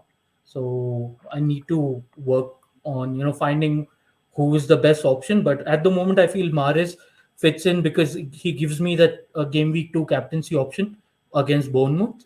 So because I'm not going with Haaland for game week 1, and I have no intention of moving Kane to Haaland in game week 2. So that's the reason Mahrez or Foden or even Madison can feature. So gives me a game week 2 captaincy option. Martinelli is almost certain to stay. He gives a lot of attacking output at 6 million. I don't think we have anybody at that price point with that kind of attacking explosiveness. Even if there is an X minutes risk with Martinelli, I, I I expect him to start at least the first three. So post that, I could actually look at how Lingard is performing at Nottingham Forest and move over to him, or even downgrade.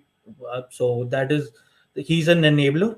I do not expect more than say 10, 12 points out of him in the first 3-4 game weeks. So it could be anybody in that spot which would match his points.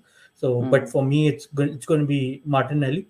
I am in two minds within Jesus and Callum Wilson, because I like Callum Wilson's opening two fixtures, but I want to give I want to leave Gabriel Jesus inside, because he's got a high amount of ownership as of now, and he's impressed me with his performance. And he is mostly a game breaker at 8 million. You will not get a forward of that quality and that caliber in a attacking system like Arsenal at that price. So it is between him and Callum Wilson. If I want to start off with Callum Wilson and then move to Jesus, or just start off with Jesus. So that is my conundrum. Kane, he picks himself. The only reason I have Kane over Son right now is because Kane gives me that 0.5, which moves my Van Dijk to a Robertson. So that is the only reason I have Kane right now, and he's explosive under Conte. I expect him to be really good. The preseason has shown us that he is at the top level as of now, and he's a good captaincy option as well in future game weeks.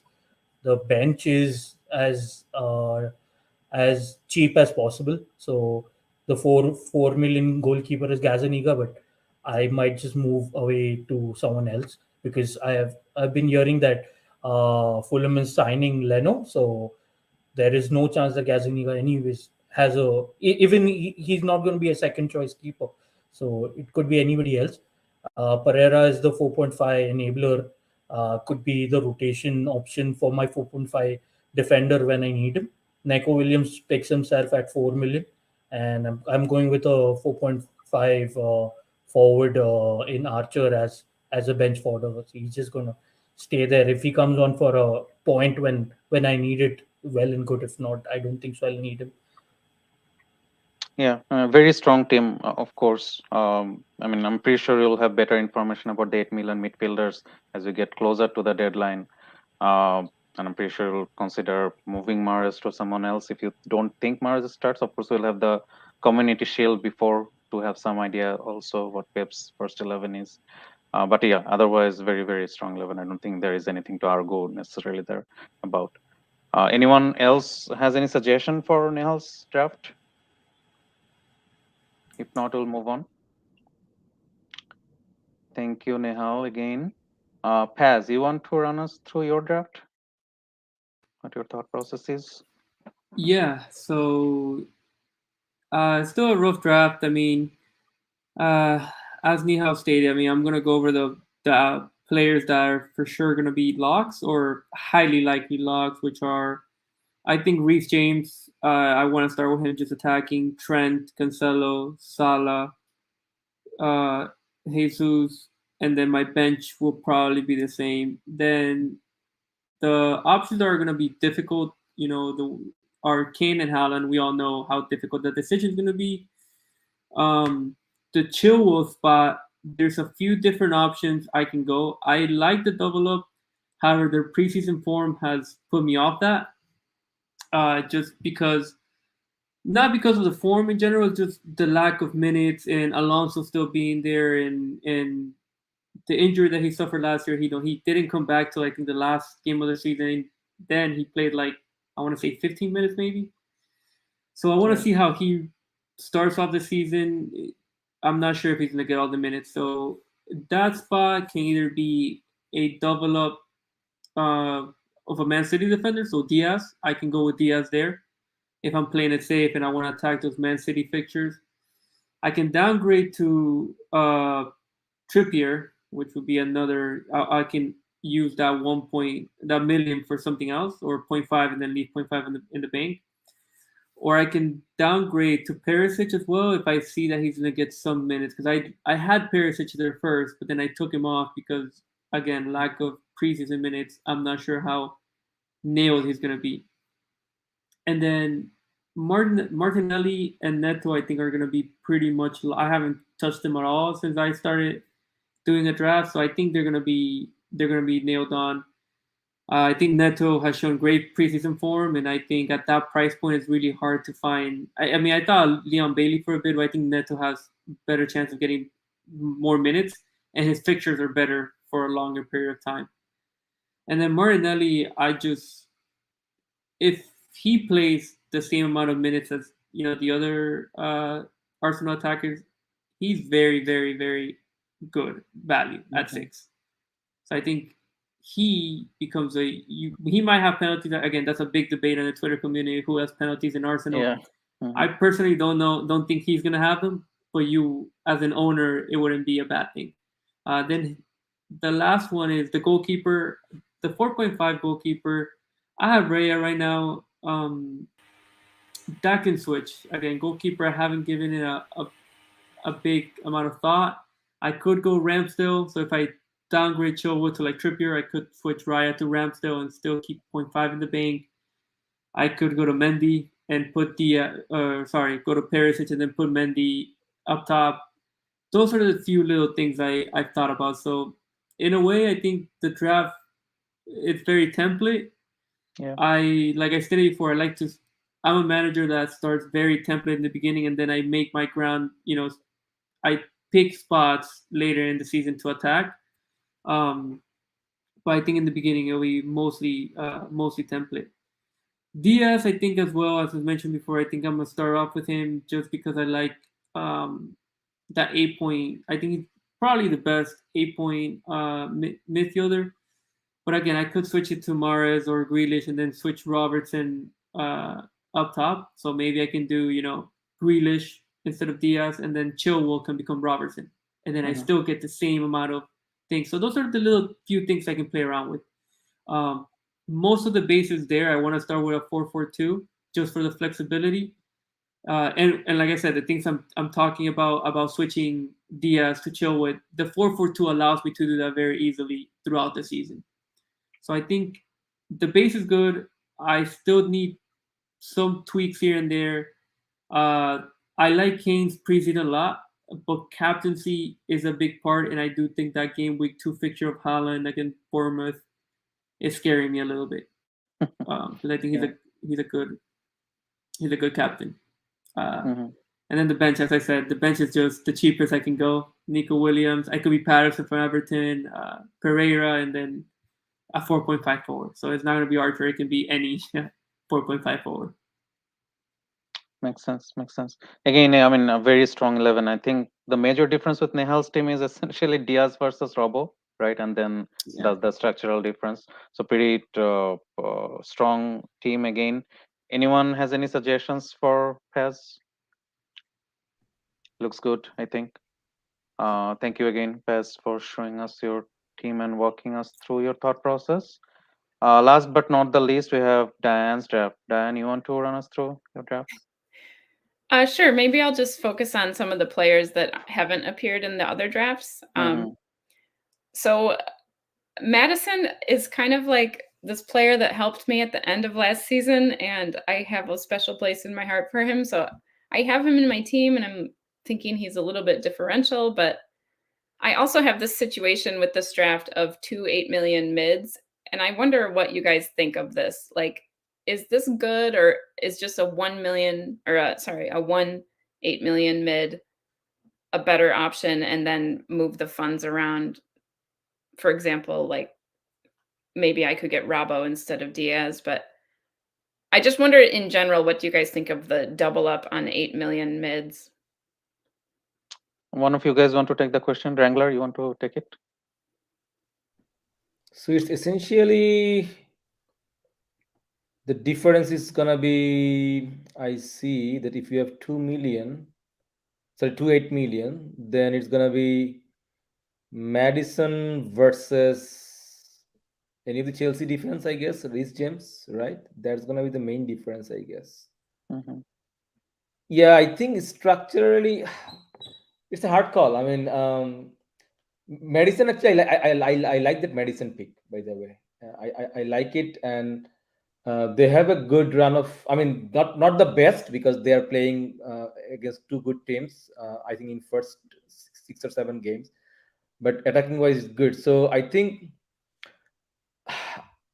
I am like, I like big at the back usually, you know. But structure wise, it I think it gives you probably flexibility here, because if you think Diaz is your third Liverpool option, right? Then you have to bring someone else like stuff like, say Mahrez or Foden if you want, right?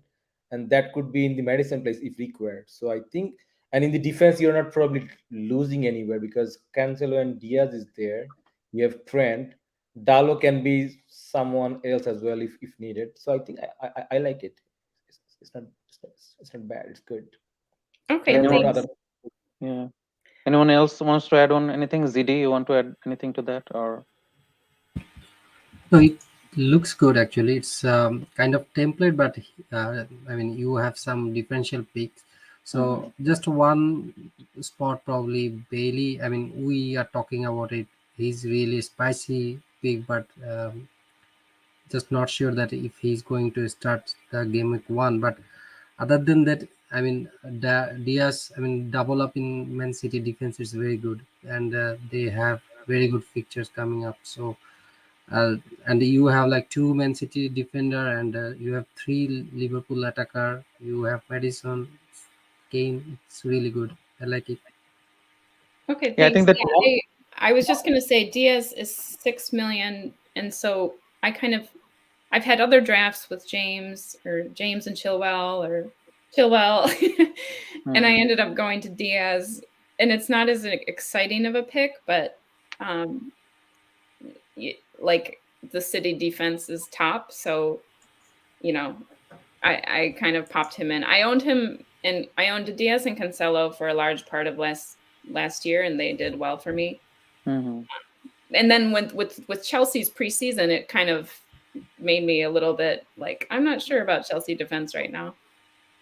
Yeah, I think the only One, difference that you don't have Neto or Martinelli, but Yeah, it's that's a low fine. risk, rather low risk Yeah, differential, right? So yeah. yeah, I mean, structurally, it looks good actually. It's yeah. kind of a little bit differential, but you kind of hit all the right spots also with the right high ownership and everything. So I don't see much wrong. And a lot of people, as they're suggesting in the chat, also they really love matters, right? And they can. Lister is kind of the team who can score big against, like at least not big, but they can score against the big teams. So I don't see anything wrong there. PSB has an interesting question. Are you captaining Salah versus Palace in game week 2? Yes. Because I mean Palace lost both games to Liverpool last season. Yeah, I am.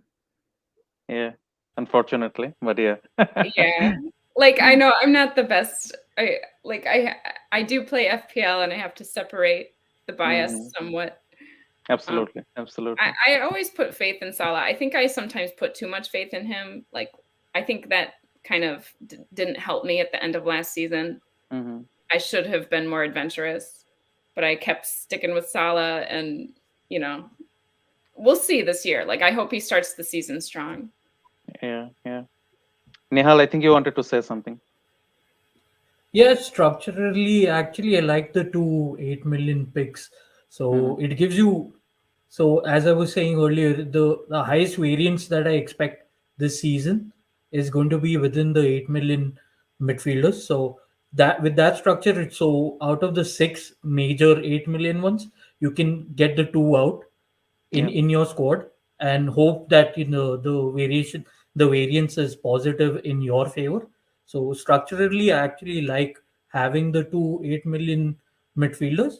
In Hmm. addition, like I was saying, for even for the Liverpool defense double up, it's the same for City. So everybody has a Cancelo in their team, Yeah. so you effectively don't make a lot out of their clean sheets unless you get another defender from their team. So I really like that Diaz shout. Plus, Madison has been really, really good in preseason. Yep. So really like that Madison shout too.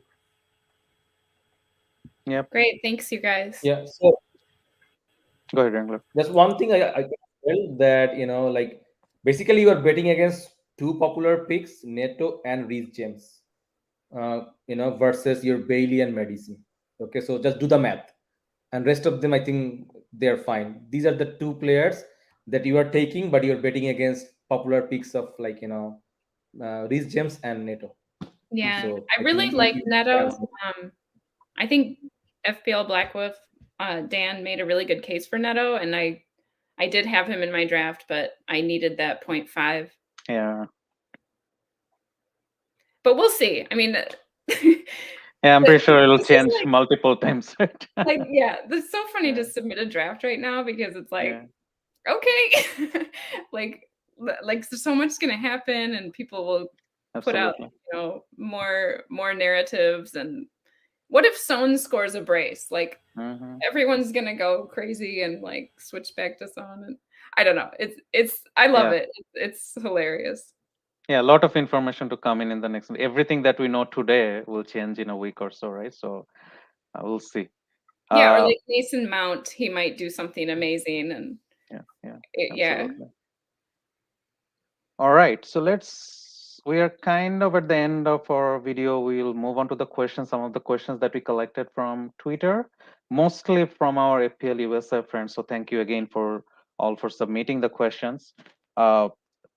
Some of these questions we already have covered. If that's the case, we'll skip, but we'll try to cover as much as possible. First question is from Dan, the FPL friend, again, one of our very big supporters over the last few months. Going without Haaland and KDB means I'm tempted by Grealish. Looks really good in preseason. Do you think he's worth the punt? So I think one of you guys already were talking about Grealish, right? So one of you want to take it? Paz, maybe? I think you were talking about Grealish at some point. Yeah. So for Grealish, no, it's definitely worth the punt. I think if you think, especially again, let's see how the Community Shield, how he performs there. But I think if you want to have some Man City cover, especially in the beginning, I think he's a great option because, again, Jesus left, Sterling left. Foden has not really played in the preseason because he could not go to the United States. So I think in the beginning he's worth the punt. I think if you want to cover that Man City attack and he's looked good in preseason, I think he might see that second season Guardiola bounce that Mahrez saw, that Cancelo saw. Um, you can definitely take that punt, and the upside is there. For me, for example, just if I go for Grealish and it allows me to get Diaz, it allows me to get Robertson, Sure. as as a double. So if you play around like that, I think that combination is worth it.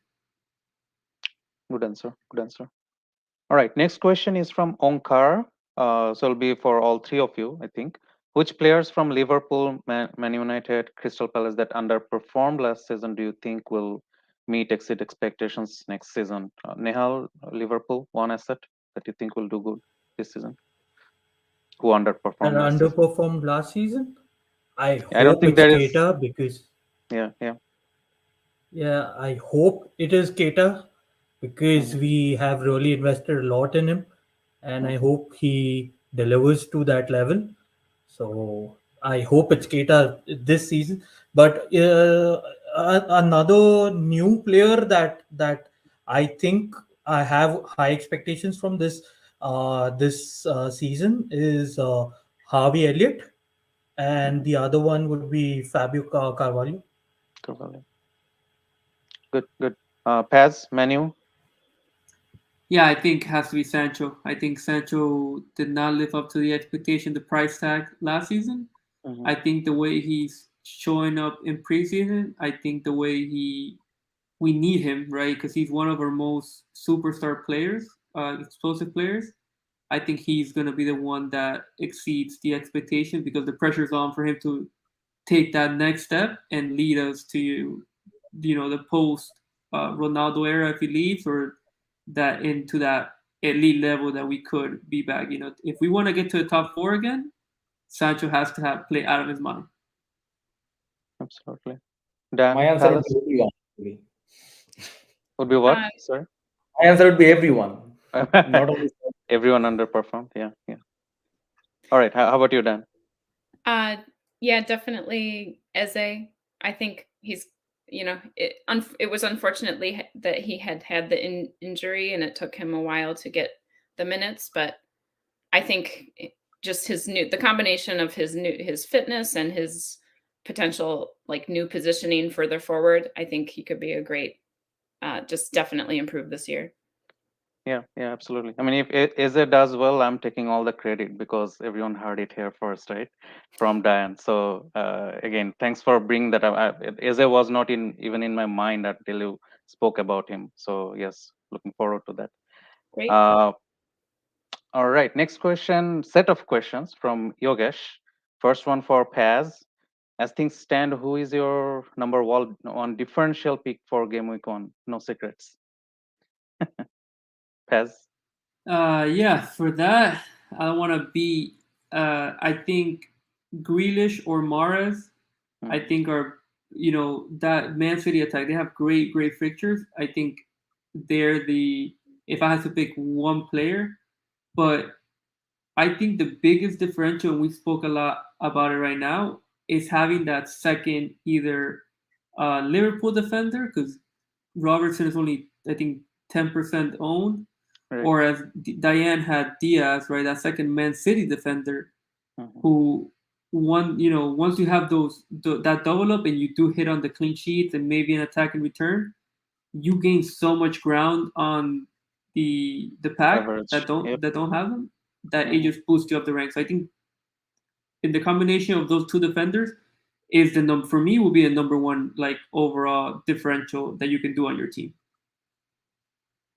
Good answer. All right, Dan, question for you is, where do you think Palace will finish next season? Happy with Vieira as manager? Definitely happy with Vieira. Palace are so fun to watch. They are kind of spirited.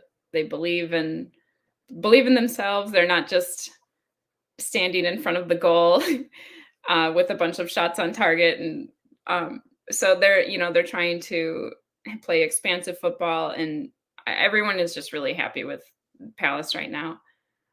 So definitely happy with him. Where will we finish? We're probably going to finish mid-table somewhere. Of course, I would be thrilled if we finished like Top further 10. up. So I'm hoping for a top 10. Makes sense. Question for Nehal. Do you think going without Salah in game week 1 is to be genuine? I think we spoke about this, but do you want to just kind of have final remarks on this quickly? I wouldn't go personally because the effective ownership with Salah would be really high. So in that odd chance that he banks, so then there is a possibility that you miss out on a lot of rank. But I really commend people who are thinking out of the box and going against the grain and going without Salah. But word of caution from my side for them. Okay. Yeah. Okay. Next question is from Derek, and again, question for all three of you. I think we kind of covered the best picks, so let's talk about the avoid picks from each of your teams. Dan, you first. Who do you think we all should avoid from Palace? You should avoid Edward, at least for now. He's probably not first choice, and there will be rotation. So there was a lot of optimism around him last year, and he started great. But I would avoid him this year until we wait and see like who's starting regularly. So yeah, definitely do not buy Edward, at least early on for sure. Paz?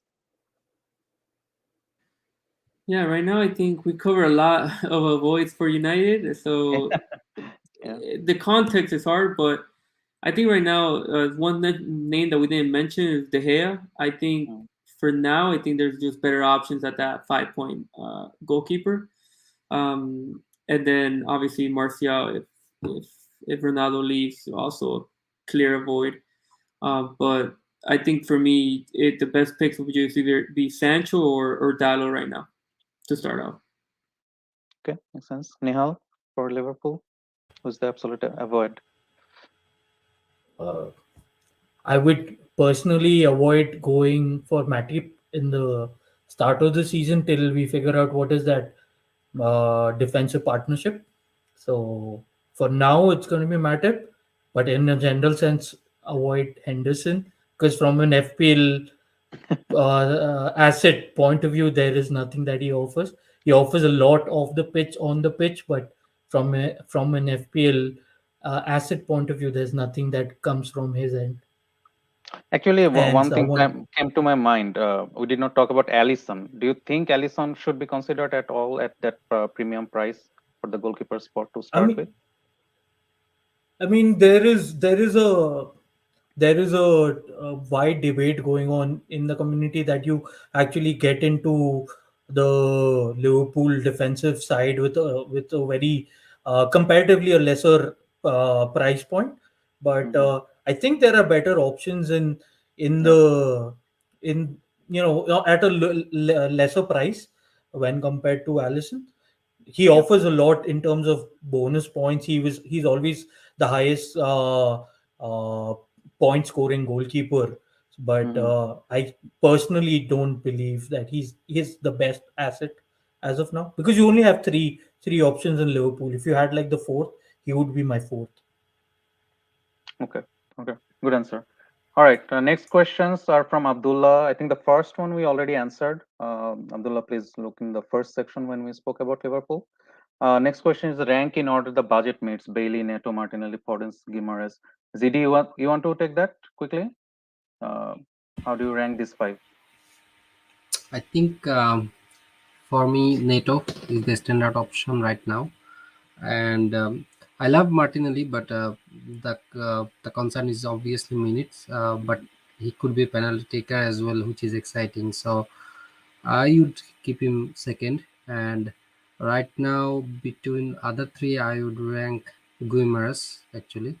I like. I mean, I know many people, some people went with Guimaraes last season, and I liked him actually. He was in my draft for some time, so he could be my third option, and fourth could be Bailey actually. I mean, if he starts, I think in future probably will everyone will have Bailey. Like if he plays as he's playing in the preseason, so Neto, Martinelli, Guimaraes, Bailey. Audience. That's the order from. Mhm. Makes sense. Makes sense. All right. Next question is Kane versus Holland or Sun versus KDB. What's the plan? Stick for 5-6 or Hoki Koki? Wrangler, you want to take that? I know you are going with one of them, Kane and or at least Son versus KDB. You are going with KDB, right? At least you plan to. So, do you plan to stick with him for a few weeks? Or? Yeah, so I think like this hokey cokey thing. I mean, if everything goes perfect in the perfect world, then hokey cookie works, right? But we don't have much of options, right? I mean, information right now, right?